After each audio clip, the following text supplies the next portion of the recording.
मुकदमात हैं उसमें मुझे गिरफ्तार किया गया और 1 महीना जो है वो नाहक जेल में कैद रखा किया गया, जैसे हमारी बाकी खवातीन को और बुशरा बीबी को नाहक जेल में कैद किया हुआ है। आज ये बात मैं कहना चाहती हूँ कि देखें, ये मैंने अपनी ज़िंदगी की वकालत में 8-9 साल की मेरी प्रैक्टिस है, मैंने इतना गलीज किस्म का केस नहीं देखा जो मुझे यहाँ अब देखने को मिला है।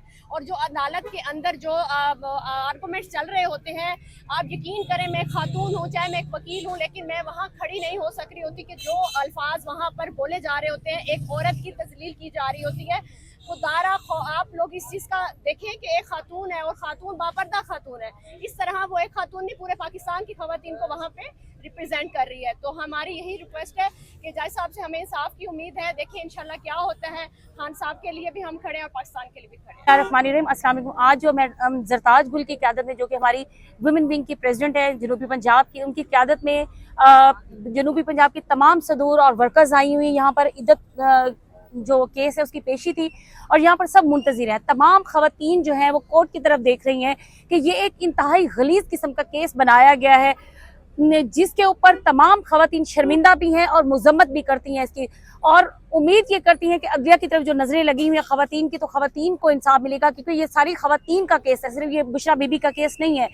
हम तमाम खवातीन यहाँ पर पाकिस्तानी खवातीन की नुमाइंदगी करते हुए, अपने अपने हलकों की खवातीन की नुमाइंदगी करते हुए यहाँ पर आए और ये बताना चाहते हैं कि हम बुशरा बीबी के साथ हैं और जो हक का फैसला है वो यही होना चाहिए कि बुशरा बीबी की गवाही काफ़ी है और बुशरा बीबी को उसका हक मिलना चाहिए, उसको फौरी रिहा बाइज्जत फौरन उनको बरी कर देना चाहिए और खान साहब को भी बरी कर देना चाहिए, क्योंकि खान साहब के ऊपर जितने भी केसेस बनाएंगे सारे झूठे और बोगस केसेस हैं और अब इद्दत केस को इशू बनाया जा रहा है, जबकि ये केस कुछ भी नहीं है। तो खान साहब को और बुशरा बीबी को दोनों को बाइज्जत बरी करना चाहिए। बहुत शुक्रिया। देखें, मैं एक बहुत छोटी सी बात कहना चाहूँगी कि 6 साल बाद एक खावंद को याद आ रहा है कि मैंने इस शादी को चैलेंज करना है, जो एक कामयाब शादी गुजारी है उसकी बेगम। तो मेरी गुजारिश है अदालतों से कि कोई ऐसा प्रेसिडेंट काइंडली सेट ना करें कि दुनिया का, आपको पता है कि खवातीन कोई डिवोर्सी हैं, कोई बेवा हैं, कि दुनिया का हर मर्द उठ के जिसकी शादी ख़त्म हो चुकी है 6 साल बाद, 10 साल बाद, 8 साल बाद आके तो अपनी बीवियों की शादियों को चैलेंज करें। तो मेरी रिक्वेस्ट है कि ऐसा कोई प्रेसिडेंट सेट होने ना दें। ये एक बहुत ही फॉल्स और डिसग्रेसफुल और जो है झूठा मुकदमा है। तो इंशाल्लाह हम इंसाफ की उम्मीद करते हैं अपनी अदालत हूँ।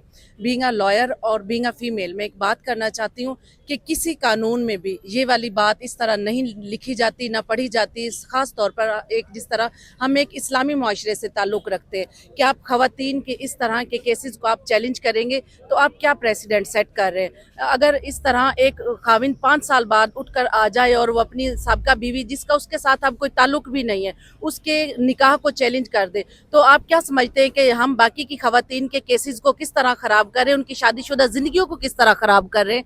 तो खुदारा इस तरह के कोई प्रेसिडेंट सेट ना करें, इस तरह की किसी किस्म की रवायात ना आप कायम करें।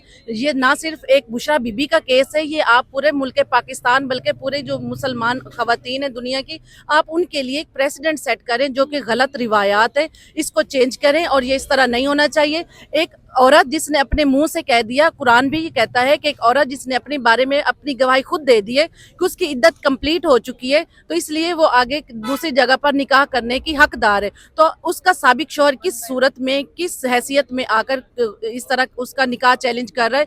इस किस्म के रवायात को ख़त्म होना चाहिए और इस तरह के केसेस के फैसले देने से पहले अदालत को ये सोचना चाहिए कि आप ये फैसले जो देंगे कल को आने वाले दिनों में, आने वाले सालों में लोग उन फैसलों को जजमेंट के तौर पर, केस लॉ के तौर पर पेश करके बाकी लोगों के, जो बाकी खवातीन हैं, उनके लिए आप मसाइल को बढ़ाएंगे। बहुत शुक्रिया।